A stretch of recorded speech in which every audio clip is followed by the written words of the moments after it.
Madame, Messieurs, bonjour et bienvenue Flash Info de ce vendredi 11 juillet 2025 sur Kivu Morning Post.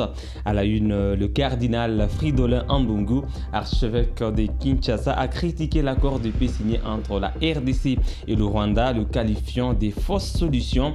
Il a dénoncé une initiative dictée par des intérêts étrangers, ignorant les souffrances des Congolais. Il a souligné que la ruée vers les minéraux stratégiques alimente le conflit dans l'est de la RDC. Suivez ici le cardinal Fridolin Ambongo. Comment pouvons-nous tolérer que les marchés du carbone transforment nos forêts en actifs financiers? C'est calculé. Alors que nos communautés restent privées d'eau potable. La course aux minéraux stratégiques est aujourd'hui, surtout en Afrique, à l'origine de la prolifération de groupes armés. Et récemment, vous avez suivi la solution que Trump propose à la République démocratique du Congo et le Rwanda. Vous êtes en guerre entre vous et la cause de la guerre, c'est le minerai. Moi, le grand Trump, j'arrive, je vous réconcilie et vous me donnez les minerais. Il a tenté cette solution en Ukraine. Ça n'a pas marché, mais bon, chez nous, tout le monde court, tout le monde a peur de Trump. Nous disons, avec ces documents, que c'en est assez, cette façon de fonctionner. Assez de fausses solutions, assez de décisions prises sans écouter ceux qui vivent en première ligne de l'effondrement du climat. Nous proposons une transformation qui place au centre le soin de la vie, la souveraineté des peuples indigènes et ruraux sur leur territoire et la défense active des droits de l'homme, des droits des femmes, des migrants climatiques et de nouvelles générations. Le document que nous avons signé et partagé aujourd'hui avec le Saint-Père, le pape Léon XIV, souligne en 10 points les engagements et responsabilités des puissants de la planète et présente aussi 10 demandes spécifiques avec des appels à l'action, y compris une série d'efforts entrepris par l'Église catholique elle-même. En tant qu'Église en Afrique, nous nous engageons à renforcer la spiritualité de l'attention, à former les nouvelles générations à une éthique écologique et à construire une alliance intercontinentale du Sud pour dire d'une seule voix, le temps de l'indifférence est révolu. Nous devons nous réveiller. L'Afrique veut vivre, l'Afrique veut respirer. L'Afrique veut contribuer à un avenir de justice et de paix pour toute l'humanité. Et elle le fera avec sa foi, son espérance et son invincible dignité. Merci à vous d'avoir écouté cette voix qui vient. L'AFC M23 continue sa mobilisation à Goma auprès de la population pour instaurer un climat de confiance et de collaboration. Jeudi, lors d'une mobilisation dans le quartier Mugunga, des jeunes ont exprimé leur désir de suivre une formation militaire au sein de l'armée révolutionnaire congolaise de l'AFC M23 pour aider à sécuriser la ville. Détail dans ce reportage.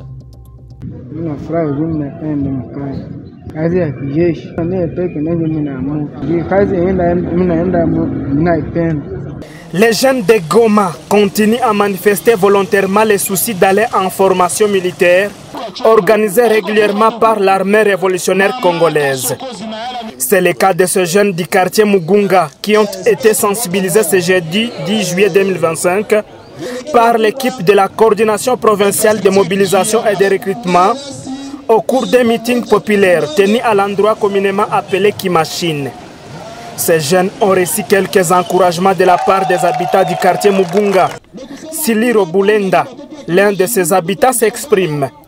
Tunafurahi kubaona vrema, na shukuru hii chama yetu hii ilikuya inatufurahisha sana, tunafurahi sana sana, na wakaji walipiga mikono na zali wanacheza kutuchunge vile. Pendant ces meetings populaires, les habitants de Mugunga ont manifesté leur soutien à l'AFC M23 à travers les danses et chansons révolutionnaires.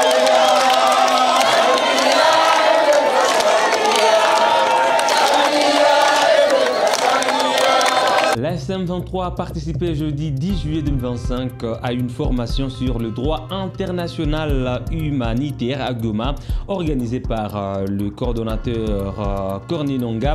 Cet atelier visait à renforcer les connaissances de membres de l'AFC M23 sur les règles de conflits armés comme les conventions de Genève, des thèmes tels que la protection des civils et les actes prohibés ont été abordés. Suivez ici les détails.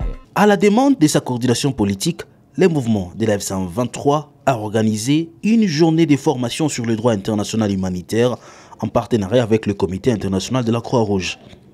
La session, qui a duré 7 heures, et a réuni plusieurs cadres politiques du mouvement autour d'exposés animés par les experts du CICR. Le coordonnateur politique de la F123, Corné Nangaa, y a participé personnellement. La formation a porté sur les principes fondamentaux du DIH, notamment la protection des personnes en temps de guerre, la conduite des hostilités, le traitement des prisonniers, le respect des populations civiles et des biens à caractère civil, ainsi que les règles et certaines pratiques en temps de guerre. Dans son intervention, Corné Nangaa a souligné l'importance stratégique de cette initiative. Active. Tu vois, mes camarades veulent me voir. Mais est-ce que vous pouvez vous baisser? La participation active à ces sujets, c'est un sujet très intéressant, mais en même temps passionnant. Vous verrez que nous sommes rentrés sur notre soif, sur un certain nombre de choses. Ce n'est pas la faute au Comité international de la Croix-Rouge. Il était nécessaire qu'on discute sur l'ABC. La formation a été faite à notre propre demande. C'est la coordination qui l'a demandé et c'est pour cela que, premièrement, je voudrais remercier le Comité international de la Croix-Rouge, et particulièrement M. Jérôme Alexandre, Madame Justin pour noter. Voilà, Madame Rados Lara. Oui, et puis Madame Sarah Ménard. Merci beaucoup. Vous avez été excellents. Vous avez réduit les droits à un niveau simple, applicable. Parce que nous sommes en fait dans un moment très déterminant de l'histoire du Congo. Ce qui est vrai, on ne vous demande pas de parler de nous. Nous sommes une révolution constitutionnelle. 2, nous sommes une révolution qui a une cause de la lutte. Et quel que soit ce que feront les hommes pour arrêter, tant que cette cause n'est pas réglée, malheureusement, la lutte continuera. Mais pour ce faire, parce que nous avons une cause, notre lutte, nous voulons la baser non seulement sur la violence et la force, mais c'est aussi en respectant les droits internationaux humanitaires pour faire valoir notre cause. Encore une fois, merci pour les organisateurs, mais particulièrement merci pour vous. Une telle session on devra se battre pour que dans nos causes et dans nos formations, que ça devienne un module à part entière. Nous nous battrons aussi avec les côtés militaires. Vous verrez que les côtés militaires c'est eux qui sont les plus sur le champ des opérations. On se battra pour qu'il y ait cette nécessité, mais heureusement, Sarah a dit que c'est une première, ou c'est Alexandre, c'est Jérôme qui a dit que c'est une première rencontre. Il y aura des sessions et des sessions. Et nous compterons encore davantage sur vous pour cet appui technique, pour cet appui intellectuel pour cette cause. Encore une fois, merci et bonne soirée. Au sortir de cette formation, Jérôme Alexandre, chef de la sous-délégation du CICR à Goma, a salué l'intérêt manifesté par les participants. D'accord. Bonjour, je m'appelle Jérôme Imchef, je suis le chef de sous-délégation du CICR à Goma. Nous étions réunis aujourd'hui pour une formation sur le droit international humanitaire. Ce sont des formations que nous donnons pour les parties au conflit ainsi que les autorités dans tous les contextes dans lesquels nous travaillons en suivant nos principes fondamentaux de neutralité et d'impartialité. En résumé, qu'est-ce que vous avez dit ? C'est une formation à propos justement de la base du droit international humanitaire donc qui régule les lois des conflits armés. Et c'est pour cette raison que nous étions accompagnés aujourd'hui de notre conseillère légale qui est venue justement avec des présentations générales sur le droit international humanitaire. Est-ce que vous croyez que les cadres de l'AFC avec Corneille Nangaa ont maîtrisé, ont compris, ils sont satisfaits? Il me semble que la présentation, la formation a été très bien accueillie. Il y a eu de nombreuses questions. Comme je l'ai dit avant, nous faisons ces formations pour toutes les autorités responsables, que ce soit ici à Goma, mais nous avons aussi ce type de formation bien évidemment à Kinshasa, tout en suivant, comme je l'ai dit avant, nos principes fondamentaux.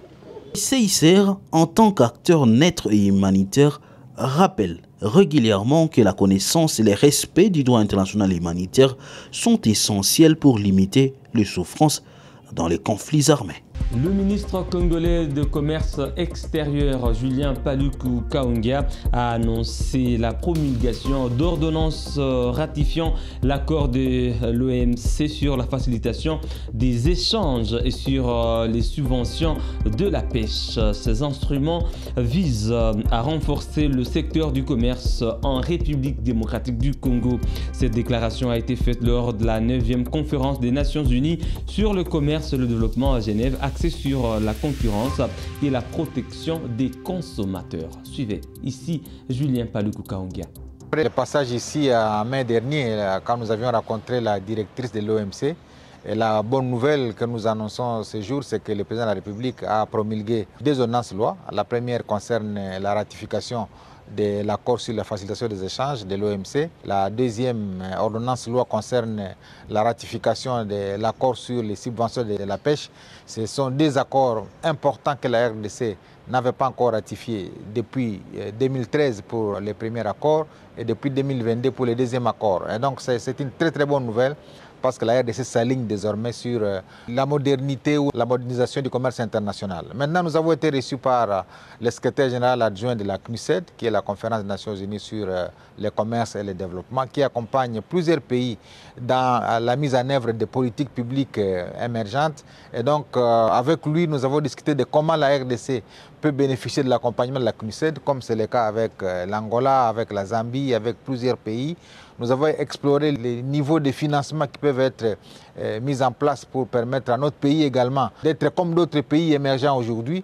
Et donc en octobre, il est prévu une grande conférence ministérielle ici à Genève, à laquelle la RDC a été immédiatement invitée. Mais avant d'y arriver, nous avons mis en place une équipe entre la CNUSED et la RDC sous la facilitation de la mission permanente ici à Genève pour nous permettre d'ici octobre de devoir discuter sur des questions beaucoup plus pratiques qui nous permettront effectivement de pouvoir nous lancer sur un vaste chantier, celui de faire de la RDC une plateforme importante pour le commerce international. C'est par là que nous mettons un terme à ce flash info sur Kivu Morning Post. Merci à vous de l'avoir suivi depuis à la fin. On se fixe un nouveau rendez-vous d'actualité. À très bientôt.